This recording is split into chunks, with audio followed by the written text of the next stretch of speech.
Dans l'exercice 55, on vous parle d'une agence de location de voitures qui dispose de 3 voitures et on vous donne la loi de probabilité de la variable aléatoire grand X qui correspond à la demande de véhicules par jour.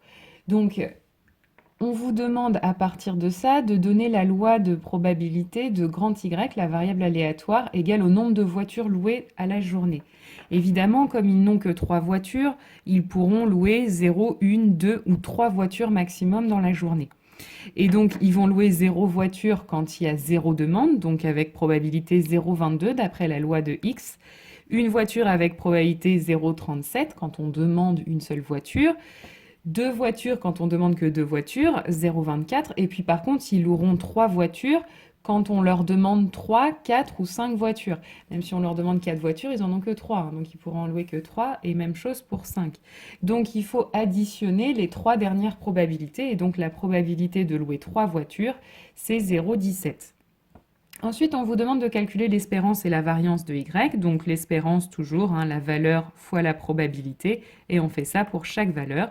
Donc finalement, on obtient une espérance de 1,36.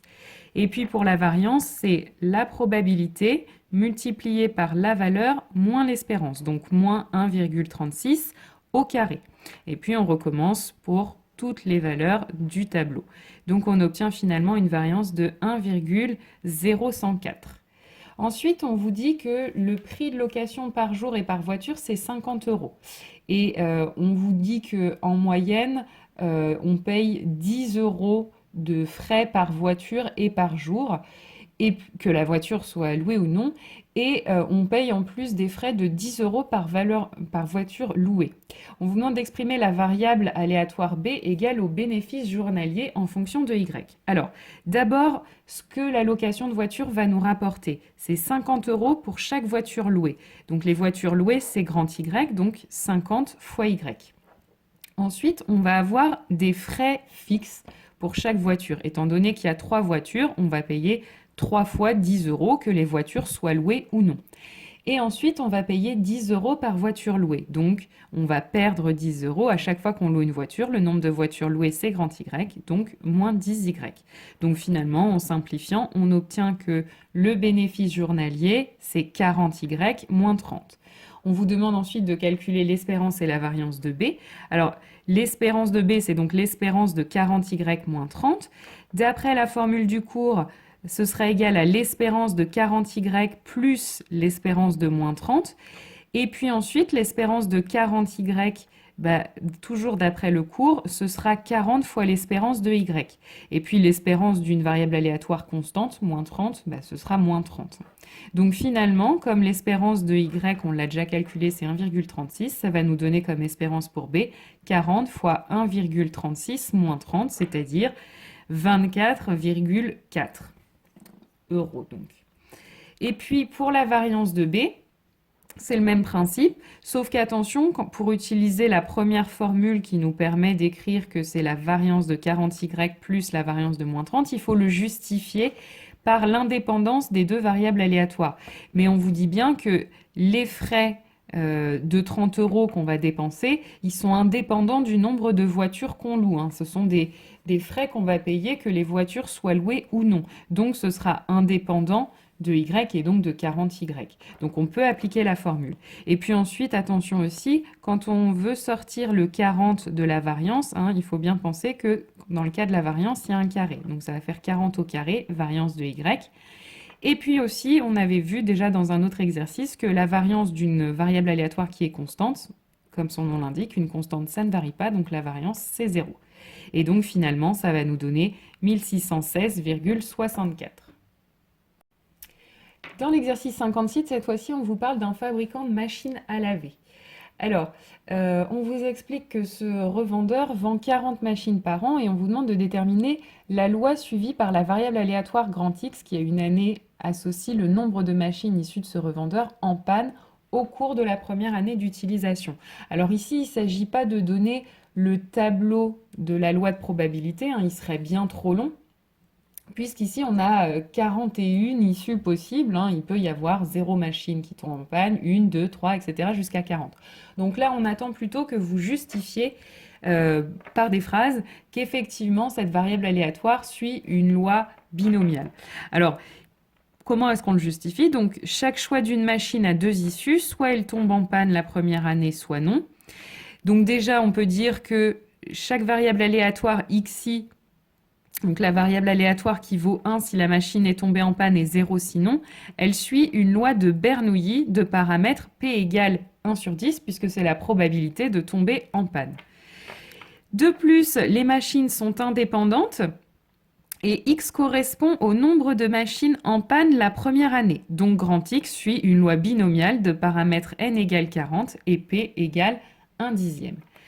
Ensuite, on vous demande de calculer du coup le profit moyen du revendeur avec sa proposition. Alors déjà, on va calculer l'espérance du nombre de machines qui vont tomber en panne. Donc l'espérance de grand X. Mais grand X, qu'est-ce que c'est? C'est la somme des variables aléatoires x1, x2, x40, hein, où x1 va représenter la première machine, donc ça vaudra 1 si elle est tombée en panne, 0 sinon. Donc quand je vais faire la somme des 1 et des 0, j'obtiendrai bien le nombre de machines en panne, donc grand X. Et donc d'après le cours, on calculera l'espérance en faisant l'espérance de x1 plus, etc., jusqu'à l'espérance de x40. Or, la probabilité... l'espérance de tomber en panne pour la première machine, comme on a une loi de Bernoulli, l'espérance quand une variable aléatoire suit une loi de Bernoulli, c'est P, c'est-à-dire 1 dixième. Et donc, je vais additionner ça 40 fois. Donc, ça me fait 40 fois 1 dixième, c'est-à-dire 4. Et maintenant, on va calculer le profit résultant de cette proposition. Donc, on va écrire la variable aléatoire qui correspond au profit. Alors, qu'est-ce que c'est que le profit? En fait, c'est l'argent qu'il aurait dû dépenser moins l'argent qu'il va réellement dépenser. Donc, ce qu'il aurait dû dépenser s'il avait réparé les machines, bah, c'est 100 € pour chaque machine tombée en panne, donc 100 fois X.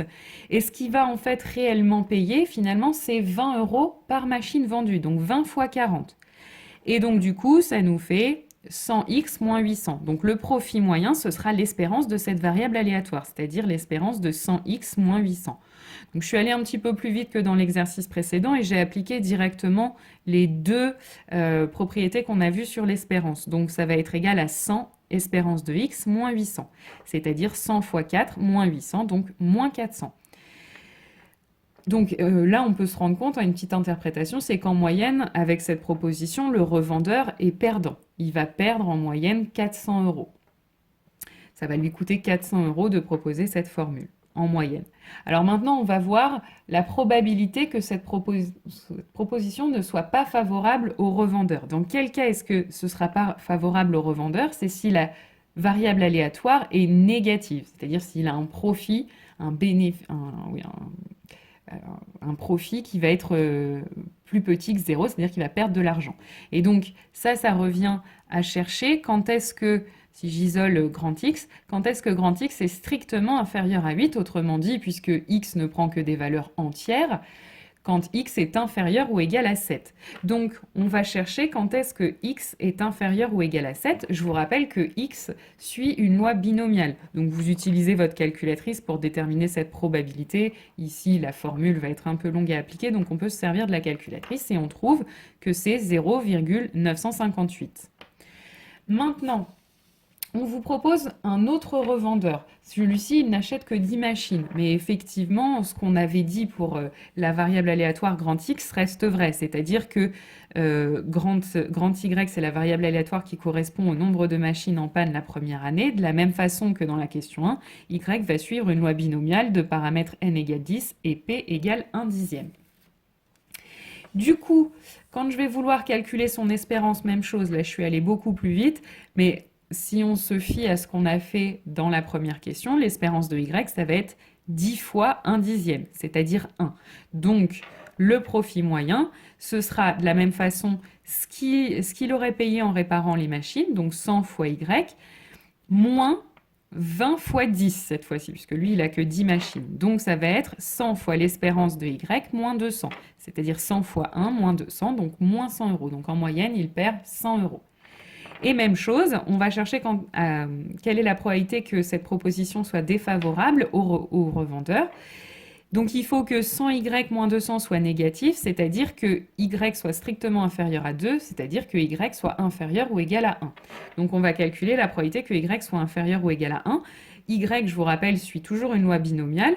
Alors là, par contre, la formule est moins longue à appliquer, donc je l'ai appliquée.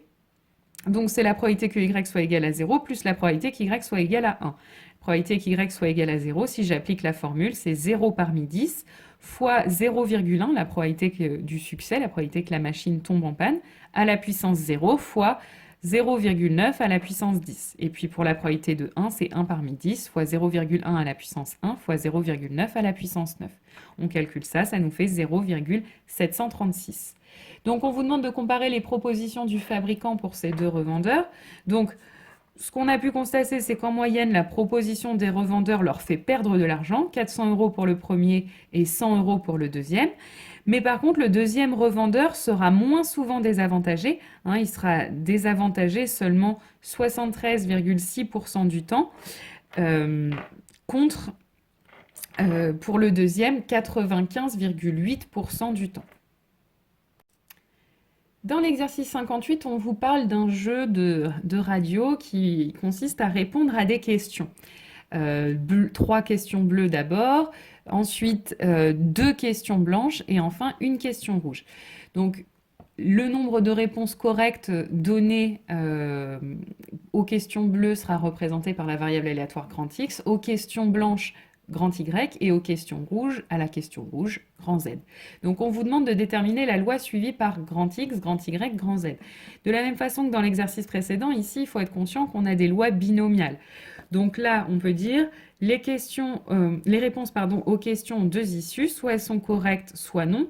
Donc les variables aléatoires x1, x2, x3 qui vont représenter les réponses aux 3 premières questions, donc bleues, y1, y2 qui vont représenter les réponses aux 2 questions blanches, et z qui représentera la réponse à la question rouge, suivent, qui valent 1 si la réponse est correcte et 0 sinon, elles suivent des lois de Bernoulli de paramètres respectivement 0,95 pour les xi, c'est-à-dire pour les questions bleues, 0,9 pour les YI, c'est-à-dire pour les questions blanches, et 0,8 pour Z, c'est-à-dire pour la question rouge.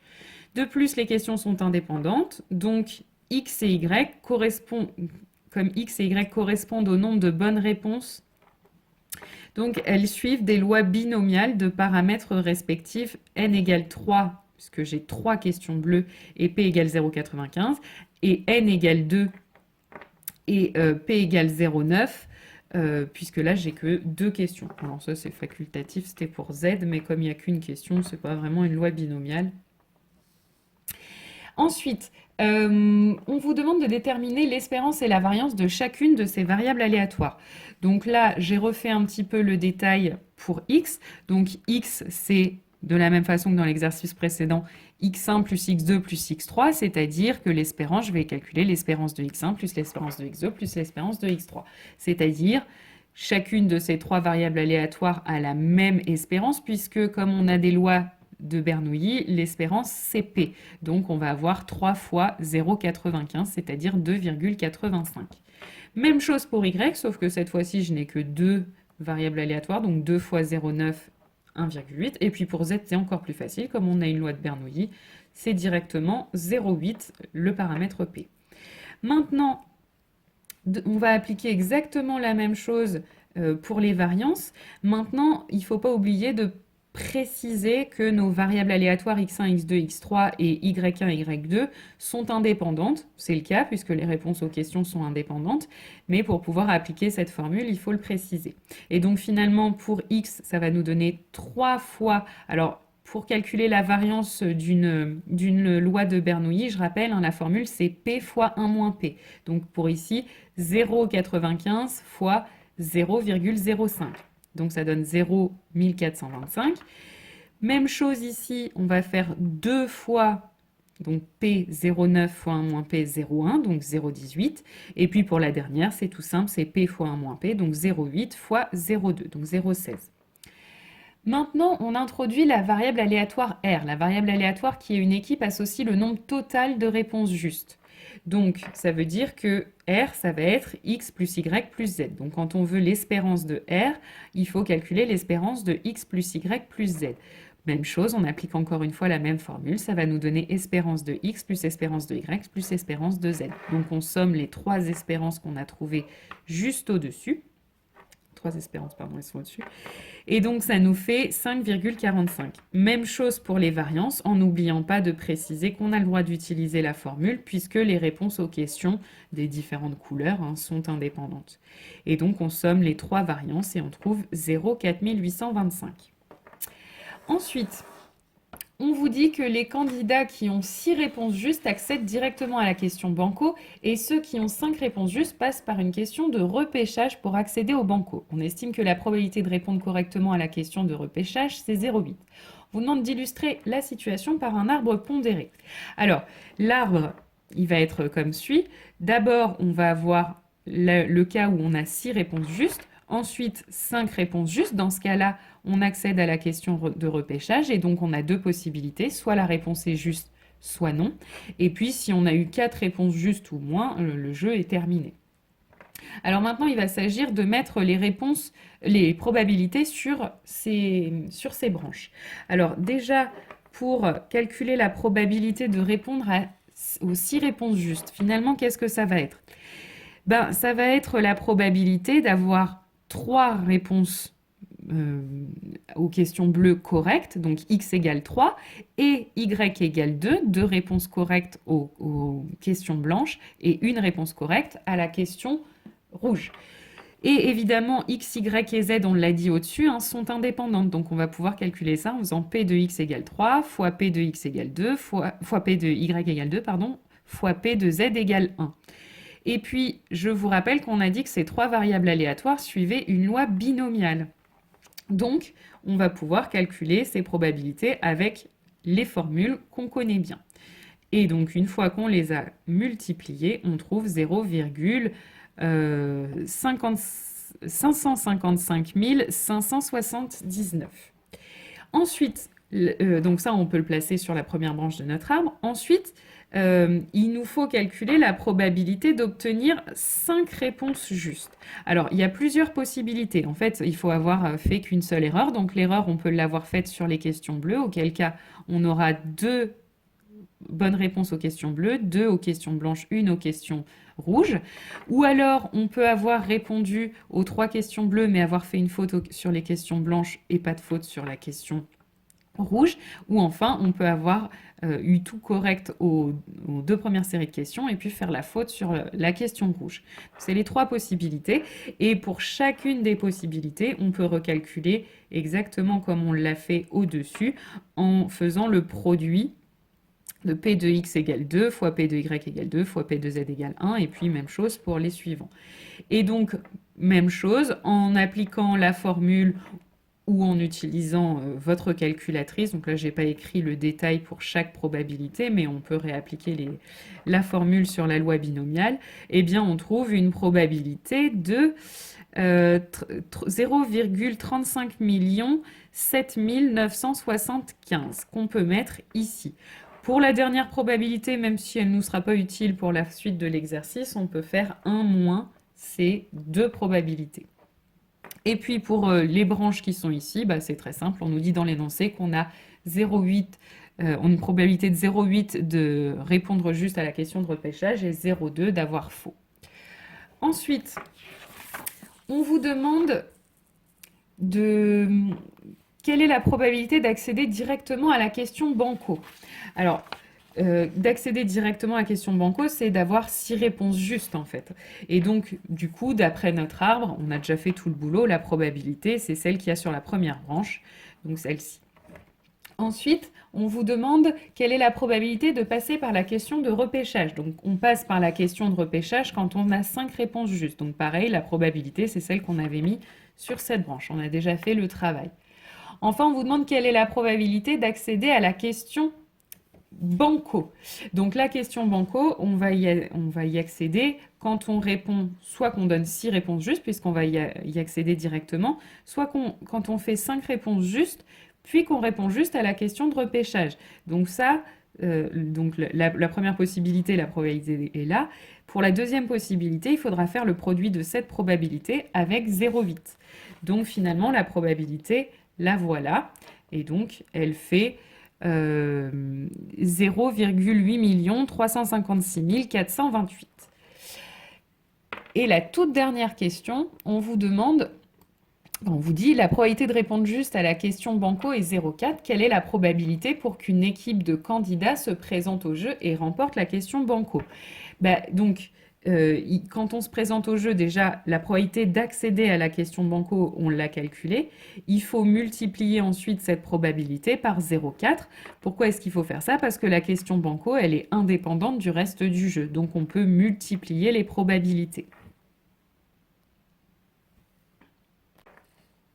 Donc, dans l'exercice 59, on tire des jetons dans une urne qui contient des jetons marqués +1, il y en a A, et des jetons marqués -1, il y en a B.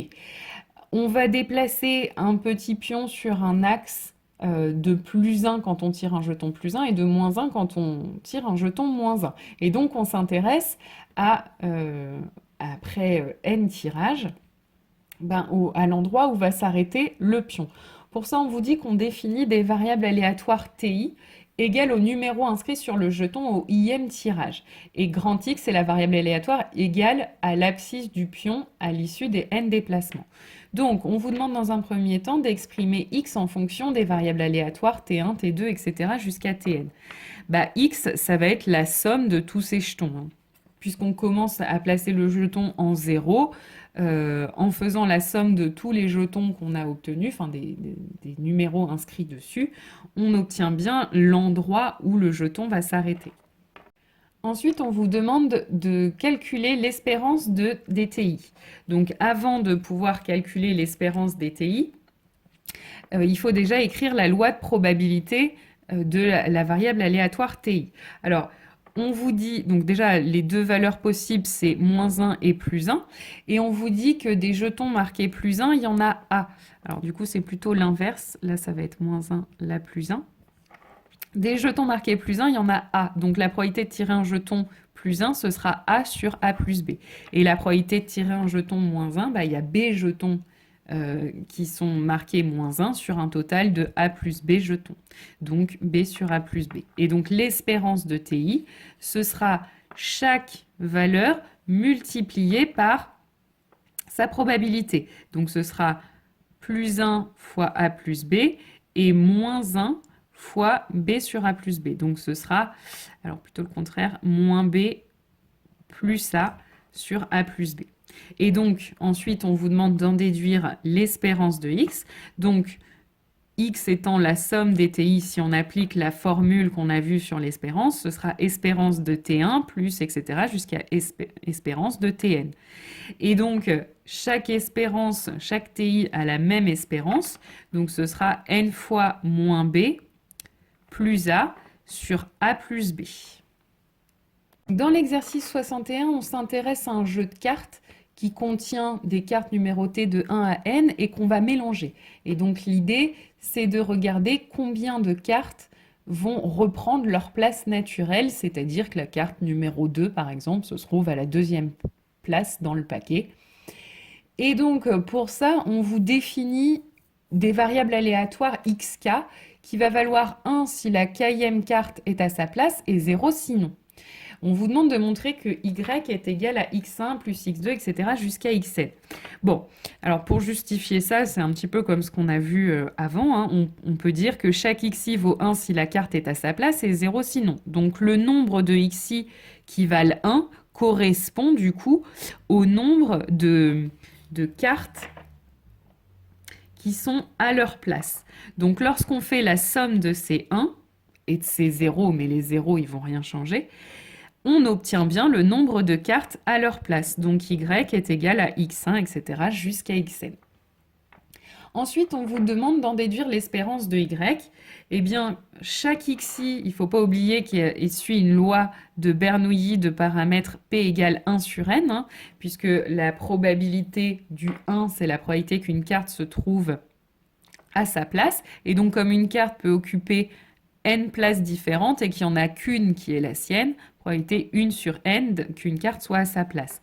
Et donc, chaque xi va avoir une espérance qui est égale à P, donc c'est-à-dire qui va être égale à 1 sur n. Donc là, comme je suis en train d'additionner n variables aléatoires, je vais avoir donc n fois 1 sur n, c'est-à-dire 1.